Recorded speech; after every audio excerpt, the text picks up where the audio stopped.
Então nós vamos abrir a palavra de Deus e nós vamos ler o mesmo texto que já foi lido hoje, que é Filipenses capítulo 2, versos 5 a 11. Vamos reler, portanto, esse texto. Filipenses 2, versos 5 a 11.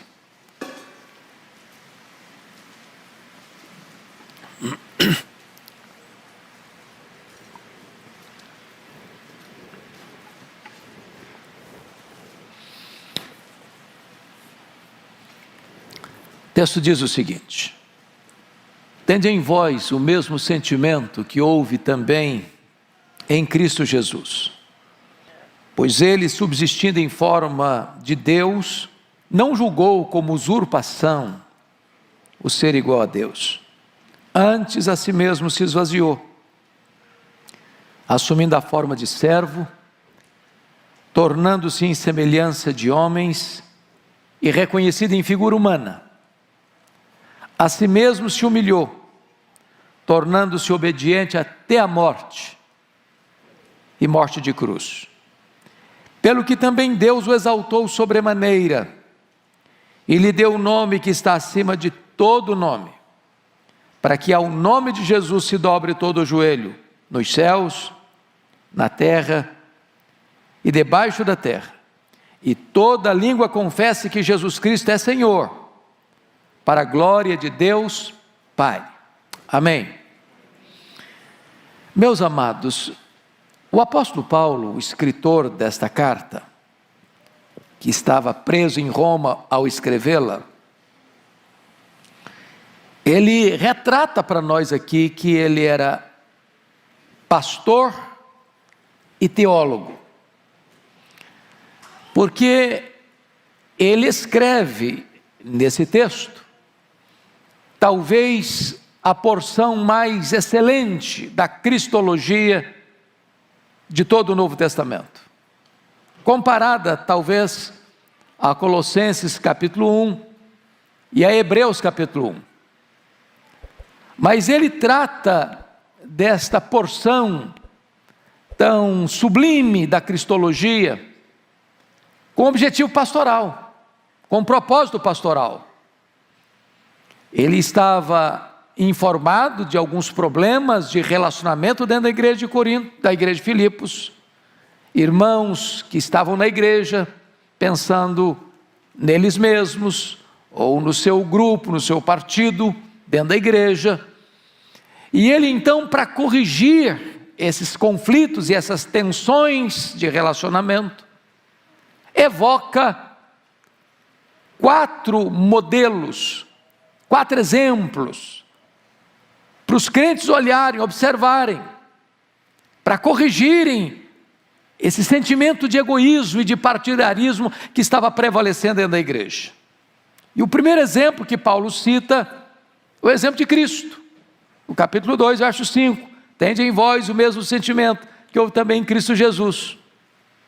O segundo exemplo que ele cita é o seu próprio exemplo, capítulo 2, verso 17, entretanto, mesmo que eu seja eu oferecido por libação, sobre o sacrifício e serviço da vossa fé, alegro-me, com todos vós me congratulo. O terceiro exemplo que ele cita é o exemplo de Timóteo, capítulo 2, verso 20, porque a ninguém tenho de igual sentimento, que sinceramente cuide de vossos interesses. E o quarto exemplo que ele cita é o exemplo de Epafrodito, capítulo 2, verso 30. E visto que por causa da obra de Cristo chegou ele às portas da morte, se dispôs a dar a própria vida para suprir a vossa carência de socorro para comigo. Se vocês notaram, nos 4 exemplos que ele cita, o de Cristo, o dele mesmo, o de Timóteo e o de Epafrodito, a postura foi de abnegação, foi de autossacrifício, foi de pensar no outro mais do que pensar em si mesmo. E não há uma outra maneira de você corrigir tensões de relacionamento, seja no casamento, seja na família, seja na igreja, seja no trabalho, ou em qualquer área da sociedade, senão esse sentimento de pensar no outro antes de pensar no eu. Bom, então Paulo, para lidar com esta questão pastoral, ele traz à tona para nós o máximo, o superior exemplo de Cristo. E então, Paulo vai mostrar para nós que Cristo é o nosso supremo exemplo. Tende em vós o mesmo sentimento que houve também em Cristo Jesus. Quando ele diz em vós tende o mesmo sentimento que houve também em Cristo Jesus, ele está dizendo do sentimento que teve Cristo, de mesmo sendo zombado, escarnecido, cuspido, esbordoado, pregado na cruz, mesmo naquela circunstância, o Senhor Jesus Cristo ainda ora ao Pai e diz: Pai, perdoa-lhes, porque não sabe o que fazem. Mesmo naquela circunstância, Cristo pensou no outro e rogou a Deus pelo outro, sendo esse outro aquele algoz que lhe cuspiu na face e que lhe esbordou a cabeça. Pois bem, dito isto, eu gostaria que nós entendêssemos nesse espírito de Natal, porque estamos celebrando o Natal de Jesus, olhar nesse texto dois momentos fundamentais da vida de Cristo. A primeira delas, ou o primeiro momento deles, foi a humilhação de Cristo. Vejam vocês comigo alguns degraus dessa descida. Primeiramente, no versículo 6 está escrito o seguinte, olha aí, Filipenses 2, versículo 6, pois ele, subsistindo em forma de Deus, não julgou como usurpação o ser igual a Deus. Então a primeira coisa que você nota é que Jesus voluntariamente abre mão dos seus direitos. Agora entendamos isso. O que é uma usurpação? Quando você diz assim, fulano usurpou algo, o que você está dizendo? Que ele está ocupando ou quis ocupar uma posição que não lhe é cabível, que não lhe é legítima, que não lhe é de direito. Está usurpando, ocupando aquela posição sem direito, sem legitimidade, de forma, às vezes, desonesta. Agora, a pergunta é, Jesus era Deus? E a resposta é sim, ele era Deus. Antes que houvesse mundo, ele era Deus. Antes da criação do universo, ele era Deus. Antes que existisse todas as coisas, ele já tinha plena comunhão e honra e glória com o Pai, lá nos refolhos da eternidade. Então, se ele requeresse todos os direitos plenos da sua divindade, isso não era usurpação, era direito.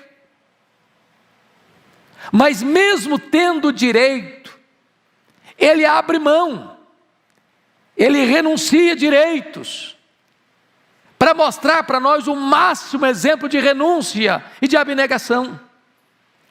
E claro que Paulo aplica isso à questão pastoral de relacionamentos, porque qual a maior causa dos conflitos nossos relacionais? Não, mas eu estou no meu direito, mas eu não abro mão do meu direito, mas eu não cedo, mas eu não perdoo, fui eu que fui humilhado, fui eu que fui prejudicado, fui eu que fui injustiçado.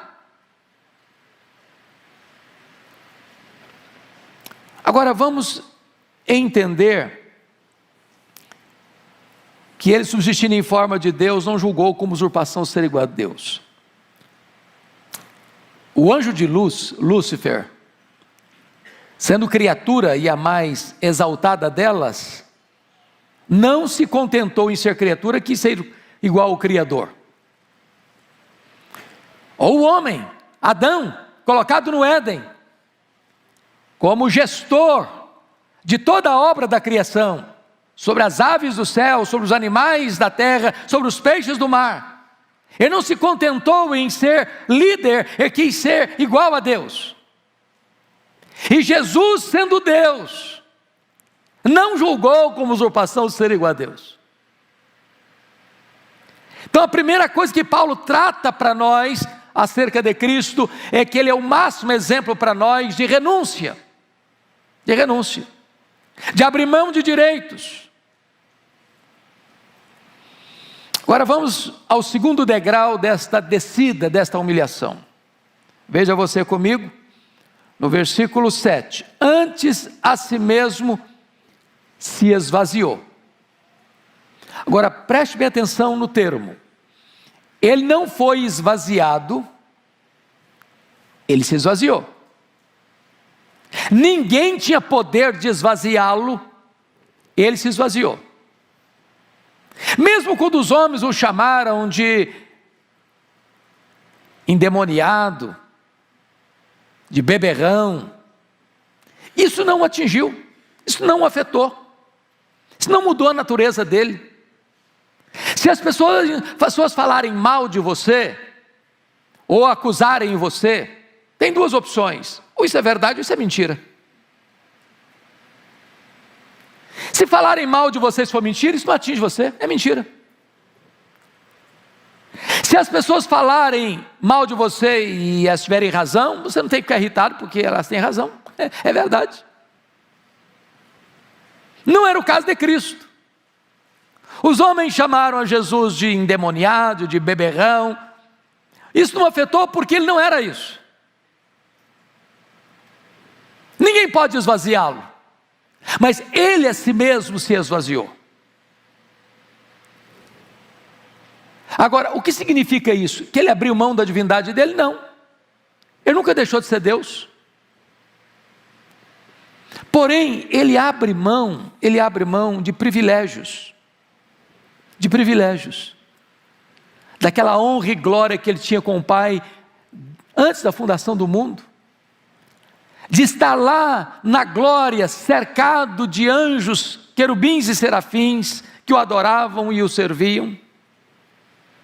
E ele se esvazia, sendo ele transcendente, nem os céus dos céus podendo contê-lo, e ele se esvazia a ponto de se transformar num zigoto, num embrião, num feto, num bebê que nasce de uma virgem, enfaixado em panos, deitado numa manjedoura.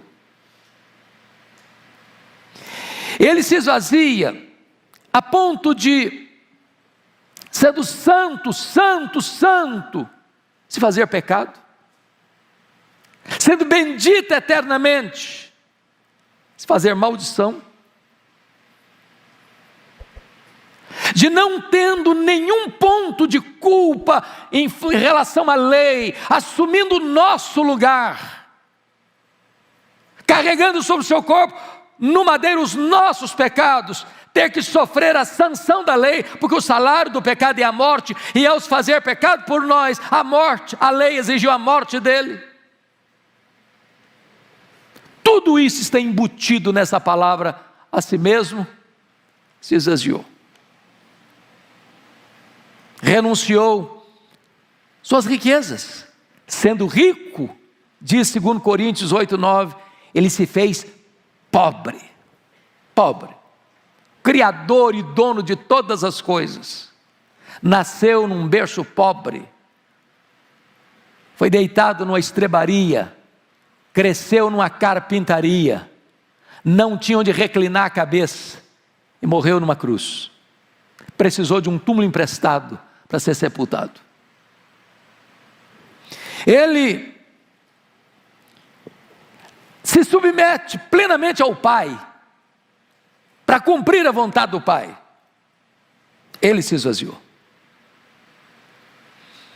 E a pergunta eu lhe faço agora, aplicando pastoralmente, porque era essa a intenção do apóstolo Paulo, nas lidas, nas tensões e conflitos interrelacionais com as pessoas, eu pergunto a você, quando foi que você renunciou? Quando foi que você abriu mão de alguma coisa?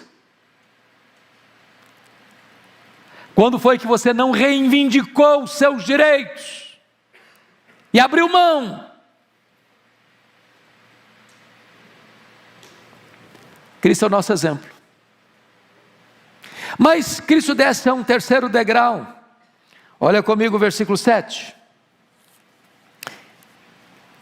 Ele não só se esvaziou, mas ele assumiu o quê? A forma de servo. Haviam 3 palavras no grego para servo. A palavra diáconos, a palavra doulos e a palavra ripereta. O servo era o doulos, era o escravo da orelha furada, propriedade do seu dono. E ele sendo o rei dos reis, e ele sendo o senhor dos senhores, ele se esvazia a ponto de se transformar um servo. E ele deixou isso claro: eu não vim para ser servido, eu vim para servir. E ele inverte a pirâmide, porque no mundo, quem é importante? É quem tem muitas pessoas a seu serviço. E a pirâmide do reino de Deus está de ponta cabeça, porque agora o mais importante é o servo de todos. Se você quer ser grande no reino, você vai ter que servir, porque o seu Senhor veio para servir. Me permita um exemplo bíblico para ilustrar. Lá no cenáculo, quando os discípulos estavam ao redor da mesa para participar da Páscoa, não se assentava à mesa sem lavar os pés, sem lavar as mãos, até porque eles não tinham sapatos fechados como os nossos, e as estradas eram empoeiradas, até porque Jerusalém está dentro de um deserto. Certamente as ruas não eram asfaltadas, e quando se assentaram, tinha até uma bacia, tinha até água, tinha até toalha, mas não tinha nenhuma disposição de nenhum dos discípulos de exercer o papel de doulos, de servo. E eles se assentaram à mesa assim mesmo.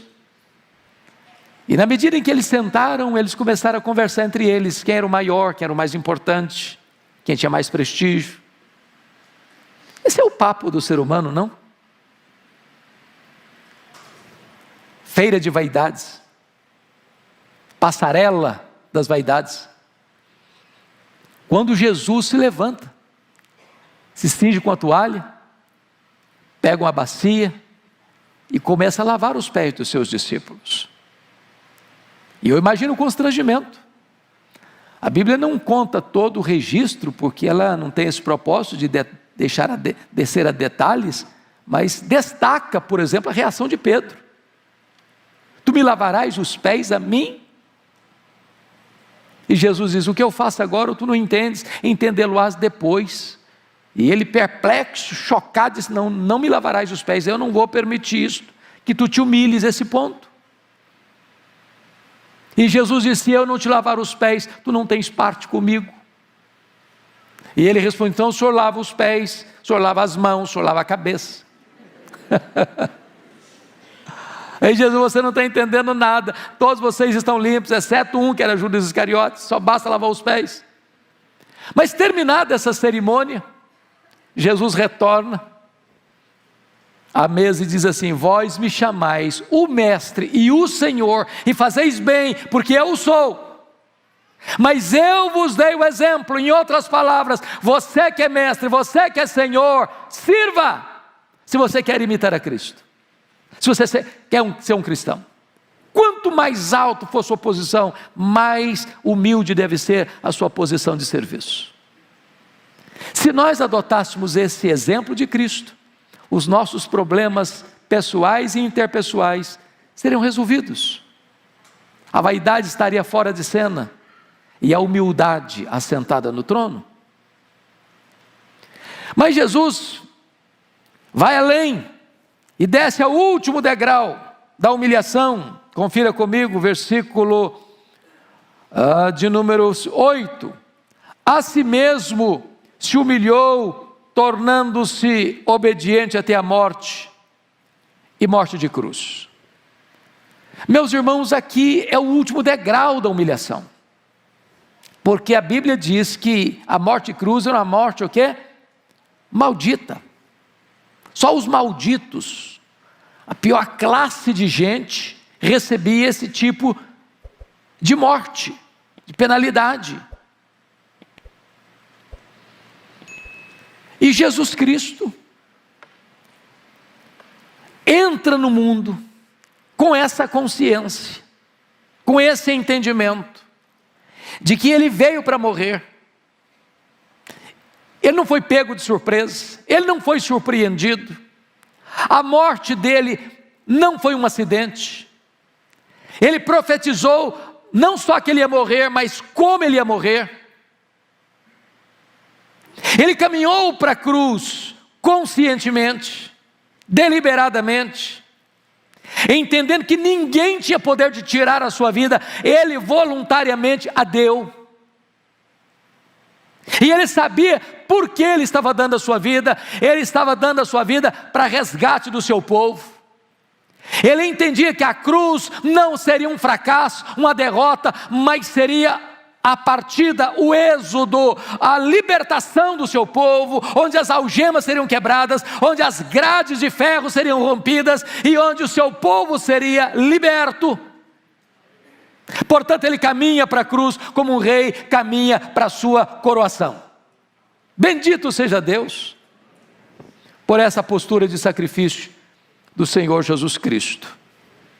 Ele sofreu uma morte dolorosíssima, Ele sofreu uma morte ultrajante e Ele sofreu uma morte maldita. Sabe por quê?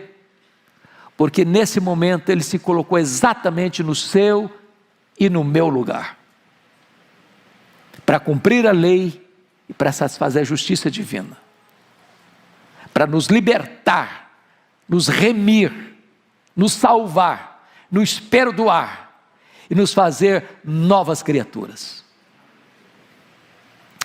Pois bem, queridos, notem vocês que Paulo trabalha isso de uma maneira tão linda, porque é o texto em que Paulo lida com as duas vertentes, com a humilhação, os degraus da humilhação e agora os degraus de subida, da exaltação dele. Então preste atenção como é que Paulo lida com isso. Versículo 9. Pelo que também Deus o exaltou sobremaneira. Exaltou sobremaneira na língua grega é uma única palavra. A ideia aqui é que ele foi exaltado a uma posição onde não tem como exaltar mais. Quando você exalta um homem, é possível ainda exaltá-lo mais. Por mais exaltado que ele seja, é possível subir um pouco mais essa escalada.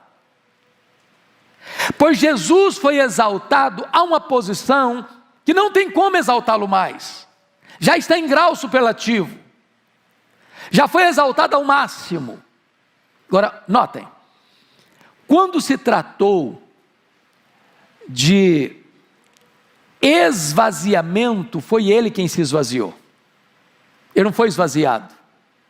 Mas quando se trata de exaltação, não foi Ele quem se exaltou, foi o Pai quem o exaltou. Isso é um princípio maravilhoso. Porque, via de regra, o ser humano gosta de humilhar o outro e de exaltar a si mesmo. Jesus pega o caminho contrário. Ele se humilhou, mas ele não se exaltou. Quem o exaltou foi o Pai. Isso é uma lição para você e para mim. Se você se humilhar debaixo da poderosa mão de Deus, o próprio Deus exaltará você. Quem se exalta, diz a Bíblia, será o quê? Humilhado. Mas quem se humilha, diz a Bíblia, será o quê? Exaltado.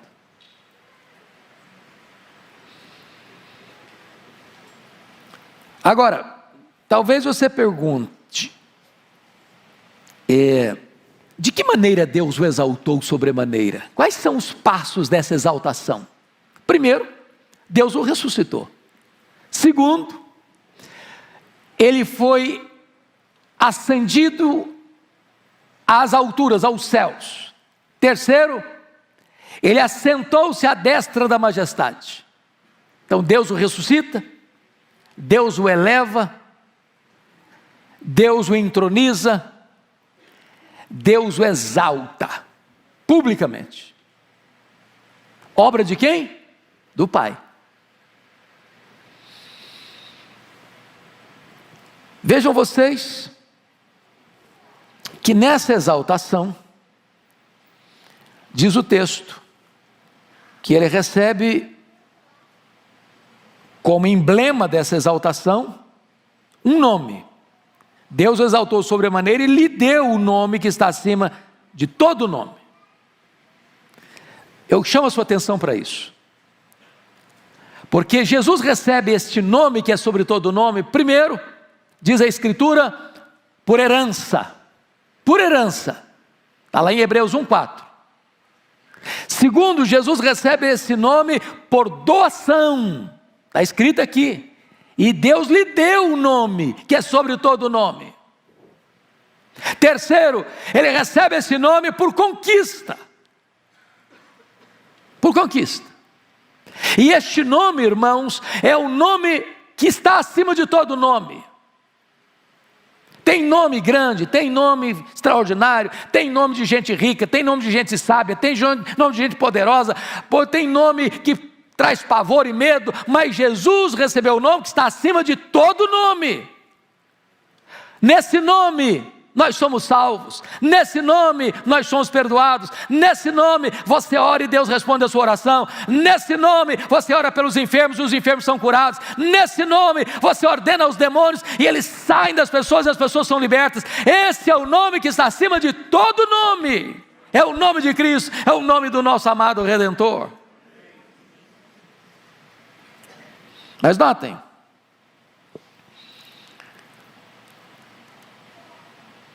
no versículo 10, Paulo diz, para que ao nome de Jesus se dobre todo o joelho nos céus, na terra e debaixo da terra.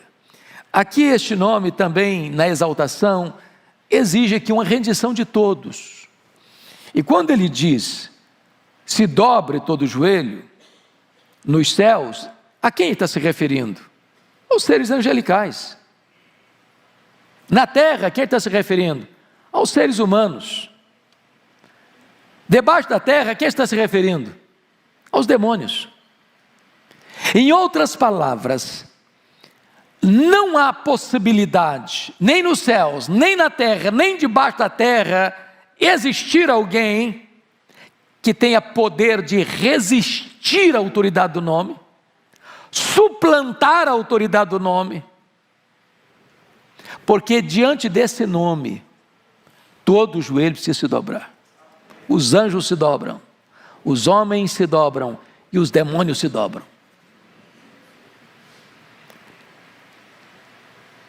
É claro que talvez você argumente, bom, mas ainda há pessoas hoje que zombam do nome de Jesus, que escarnecem no nome de Jesus, e está acontecendo todo dia, toda hora.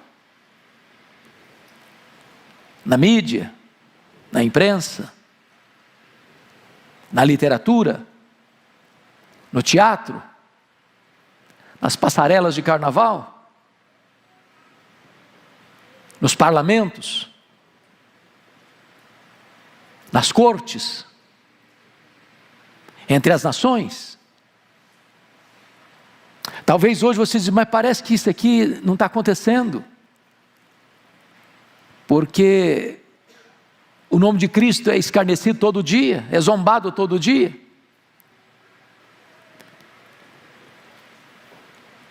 É como se Deus estivesse dando corda. Dando corda. Foi o que aconteceu com Jesus. A hora das trevas é a hora em que os homens pensam que estão no poder e cospem Jesus. E chutam Jesus. E cravam a cabeça, uma coroa de espinho na cabeça de Jesus. E esbordoam Jesus. E zombam de Jesus. Mas, amados irmãos, a hora das trevas tem hora para começar e tem hora para terminar.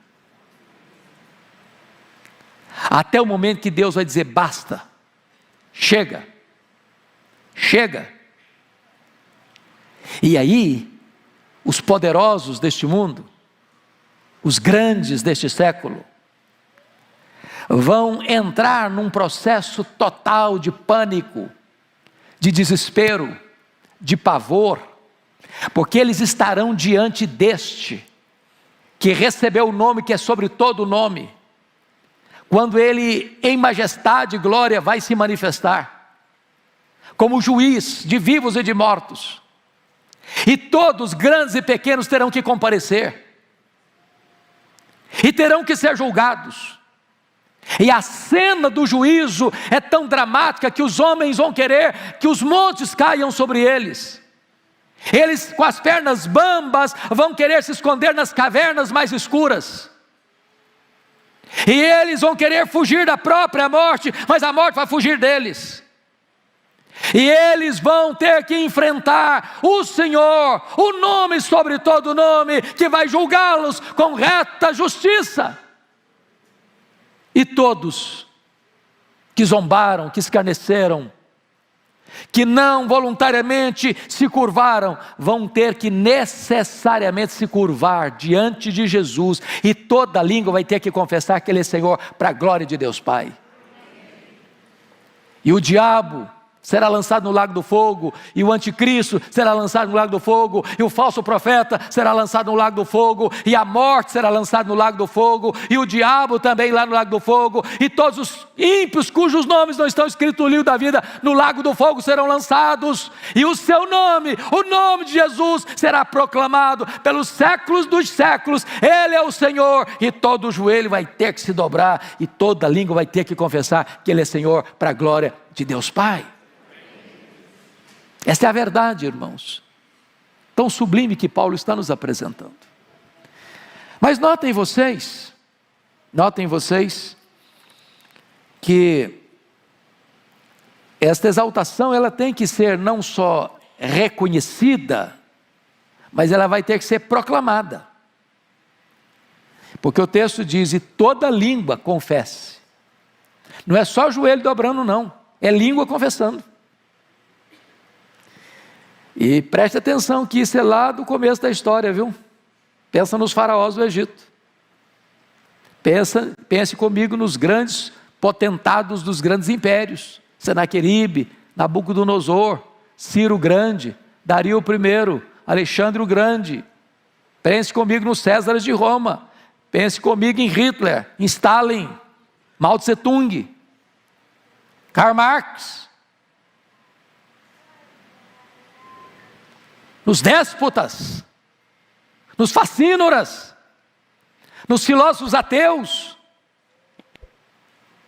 nos zombadores, nos escarnecedores, nos piadistas, que fazem troça e chacota do nome de Jesus. Eles não só vão ter que ajoelhar, eles vão ter que confessar que Jesus Cristo é Senhor, para a glória de Deus Pai.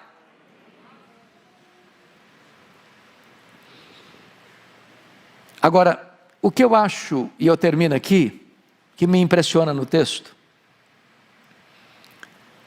é que a exaltação de Jesus é concluída no momento em que Ele, ao receber toda a glória, devolve a glória para o Pai.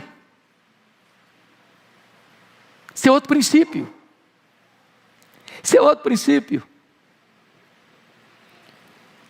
Às vezes alguém reconhece o seu valor, proclama seus feitos, e ao receber isso, não fique com isso para você, devolva para Deus, porque dele, e por meio dele, e para ele, são todas as coisas. A Ele, pois, glória pelos séculos dos séculos. Amém. Que Deus nos ajude neste tempo de Natal, de celebração, a nos voltarmos para as Escrituras, para compreendermos quem é o nosso amado, glorioso Salvador. Ele é o nosso exemplo maior. Ele é o nosso paradigma e modelo maior, tanto na humilhação, quanto na exaltação. Ele se humilhou, mas ele foi exaltado. E ao ser exaltado, ele devolve a glória para o Pai que o exaltou. Que esse mesmo sentimento habite hoje plenamente no seu, no meu, no nosso coração. Amém.